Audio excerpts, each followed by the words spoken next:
Friends, આજે આપણે બનાવશું અડદિયાની રેસીપી. તો ચાલો પરફેક્ટ માપ સાથે બનાવવાનું શરૂ કરીએ. બનાવવા માટે 250 ગ્રામ અડદનો કરકરો લોટ લીધો છે અને એટલું જ મેં 250 ગ્રામ ઘી લીધું છે અને 200 ગ્રામ આપણે ખાંડ લેવાની છે. આ રીતે આપણે અડદિયા બનાવશું આ માપથી.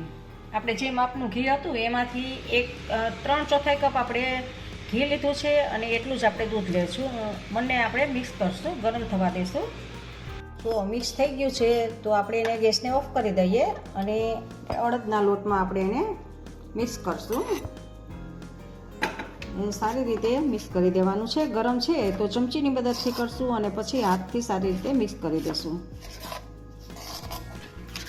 જો આવી રીતે આપણે હાથથી મિક્સ કરી દઈશું અને આવી રીતે બાઈનિંગ આવી જાય, મુઠ્ઠી પડતું થાય એટલે આવી રીતે આમ બધું કરી અને સારી રીતે તમારે આમ પ્રેસ કરી અને રાખી દેવાનું છે.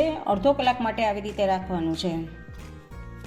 હવે આપણે ઘી અને દૂધ આપેલો જે લોટ રાખેલો હતો એ લોટને આપણે આ એક મોટા વાસણમાં ઘઉં ચારવાના હવાલાથી ચારી લેવાનો છે, જેથી કરીને એક સરખો બધો તમને લોટ મળશે. ને જો હાથથી આવી રીતે આમ કરવાનું છે અને વધારે મોટા ગાંઠા રહી જાય તો મિક્સરમાં એકવાર તમારે રિવર્સ સાઈડ તમારે એને પીસી લેવાનું છે. તો અડદિયા બનાવવા માટેનો એક સરખો લોટ તૈયાર છે.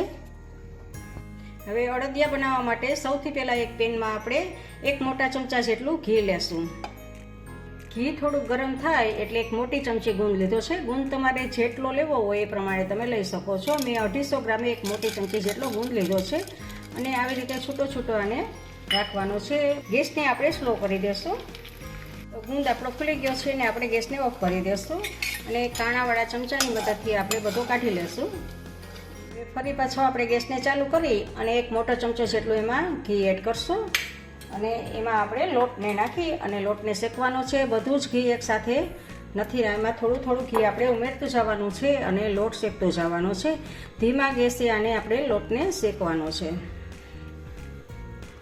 ધીમા ગેસ ઉપર જ આપણે આને 2 મિનિટ માટે શેકી લીધું છે. હવે ફરી પાછો આપણે 1 ચમચા જેટલું એમાં ઘી એડ કરશું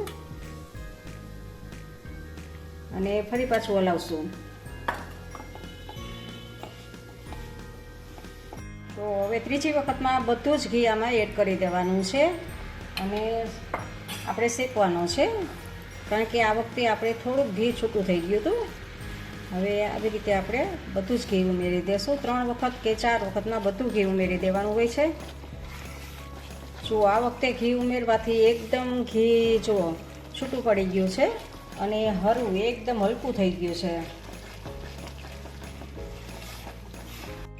જુઓ, તમે જોઈ શકો છો કે મિશ્રણ એકદમ હલકું થઈ ગયું છે. જુઓ, આવી રીતે એકદમ હલકું થઈ ગયું છે, પણ આપણે એને કલર ચેન્જ થાય ત્યાં સુધી શેકવાનું છે. તો ધીમો ગેસ કરી અને કલર ચેન્જ થાય ત્યાં સુધી આપણે શેકીએ. તમે જોઈ શકો છો કે કલર આપણો ચેન્જ થઈ ગયો છે. તો આ સમયે તમારે માવાને એડ કરવો હોય તો માવો પણ એડ કરી શકો છો, નહીંતર એક મોટો ચમચો ભરીને મલાઈ દૂધની, હું અહીંયા મલાઈ એડ કરું છું અને આપણે મલાઈને આમાં મિક્સ કરશું અને મલાઈને શેકી લેવાની છે આમાં આપણે. હવે આપણે બદામ કાજુના ટુકડામાં એડ કરશું અને હલાવશું. એ થોડી વાર પછી આપણે ગુંદ છે તળેલો એ ગુંદને પણ એમાં એડ કરવાના છીએ અને બંનેને આપણે અંદર મિક્સ કરશું. જુઓ, તમે જોઈ શકો છો કે આપણો લોટ છે એકદમ શેકાઈ ગયો છે, કથ્થાઈ રંગનો જેવો થઈ ગયો છે. તો આપણે ગેસને ઓફ કરી દેવાનો છે અને એલચી પાવડર છે ફ્લેવર્સ માટે એલચી પાવડર એડ કરવાનો છે. અને જો અડદિયાનો મસાલો તમારી પાસે હોય ને તમે એ ખાતા હો તો અડદિયાનો મસાલો પણ એડ કરી શકો છો અને સૂંઠ પાવડર તમને ભાવતો હોય તો સૂંઠ પાવડર પણ આ ટાઈમે તમે એડ કરી શકો છો. હવે આપણે પેનને નીચે લઈ લેશું. હવે ચાસણી બનાવવા માટે અહીંયા 200 ગ્રામ મેં ખાંડ લીધી છે. તો ખાંડ ડૂબે એટલું પાણી લેવાનું છે. જો આપણે ઘાટી ચાસણી થઈ ગઈ છે. ચાસણીને ચેક કરવા માટે એક વાટકામાં ટીપું લેવાનું છે અને આવી રીતે આંગળીની મદદથી લઈ તાર થાય એટલે આપણી ચાસણી થઈ ગઈ છે. હવે ચાસણીને આપણે આ મિશ્રણમાં એડ કરી દેવાનું છે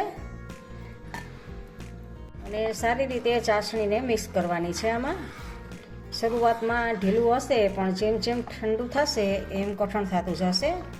તો સારી રીતે આમાં આપણે મિક્સ કરી દેવાનું છે.